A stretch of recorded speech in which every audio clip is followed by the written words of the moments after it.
Hello everyone, কেমন আছো তোমরা সবাই? আশা করি তোমরা সবাই ভালো আছো, আর তোমাদের ভালোবাসে আমিও খুব ভালো আছি।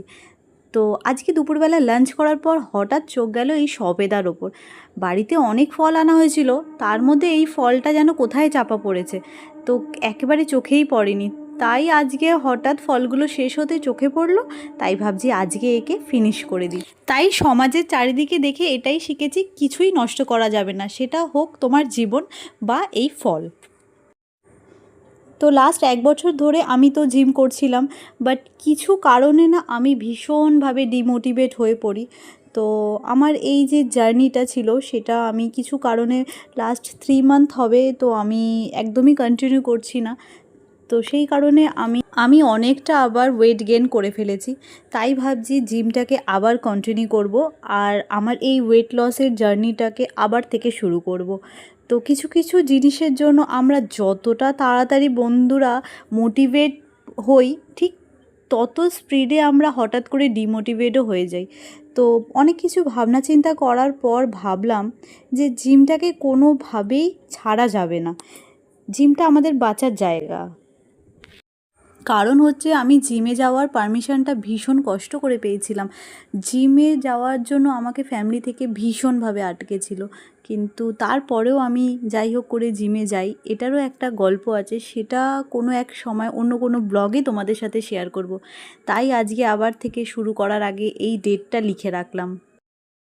আজকে প্ল্যান করেই নিয়েছিলাম যে জিমে একবার যাব, যেহেতু অনেক দিন ধরে যাওয়া হয়নি। তো ওনারের সাথে ট্রেনারের সাথে আবার নতুন করে কথা বলতে হবে, তাই ভেবেছিলাম একটু তাড়াতাড়ি চলে যাব। কিন্তু কিছু করার নেই, বাইরে যে এত রোদ এত রোদ এত গরম দেখে না আমার একেবারেই সাহস হয়নি যে আমি তাড়াতাড়ি করে চলে যাই। তাই ভাবলাম একটু রোদটা কমলে সন্ধে সন্ধে হলে তখনই বেরোবো। তাই যাওয়ার আগে কিছু তাড়াতাড়ি করে কাজগুলো গুছিয়ে রাখি, এরপরে বেরিয়ে যাব। তো আজকে ভীষণ ভালো লাগছে যাব বলে। যেহেতু জিমটা আবার শুরু করছি, সেই কারণে ডায়েটটাও আবার শুরু করব। তো আজকে থেকেই খাবার দাবার ভীষণ লাইট খেয়েছি, রাত্রিরে এসে খাবারটাও ভীষণ লাইট খাবো। দেখো প্রায় সময় হয়ে এসেছে, সব কিছু গোছগাছ করে আমি একদম রেডি, এবার বেরোবো। প্রায় বাইরে দেখলাম রোদটাও অনেকটা কমে এসেছে, সেরকম রোদ নেই। চলো এবার যাওয়া যাক। যাওয়ার আগে ছেলেকে বুঝিয়ে যেতে হবে, কারণ ও একা বাড়িতে থাকবে। যেতে যেতে হঠাৎ এদের দিকে চোখ পড়লো, তাই ভাবলাম একটু ঘুরে যাই। আর ঘুরতে গিয়ে দেখলাম একদম এরা শুকিয়ে কাঠ হয়ে গেছে। সকালে কিন্তু নিয়মিত জল দেওয়া হয়েছে, তারপরেও বেলা গড়াতে না গড়াতেই এরা একদম মানে কি বলবো, একদম পুরো একদম শুকিয়ে গেছে। তাই একটু ভাবছি জলটা দিয়ে দিই, যাতে এরা হাইড্রেট থাকে। গাছগুলো ভীষণ সুন্দর, আর এই পুদিনা পাতাটা দেখো পুরো একদম আমাদের এখানে এত হয়েছে। আর আমরা বাইরে থেকে পুদিনা পাতা কিনি না, এই গরমে একদম পুদিনার শরবত খাওয়ার জন্য আমরা এখান থেকেই নিয়ে নিই। আর এই বাহারি গাছটা জানি না কেন আস্তে আস্তে মরেই যাচ্ছে। এইসব তোমরা দেখছো ঠিকই, কিন্তু এইসবের কেয়ারটেকার হচ্ছে আমার হাজব্যান্ড। আমি গাছ ভালোবাসি, ফুল ভালোবাসি, বাট এদের যত্ন আমি সেরকম করতে পারি না। তাই এগুলো সব হাজব্যান্ডই দেখাশোনা করে। পুদিনা পাতার গন্ধ এখানে এলে আমার বেশ লাগে।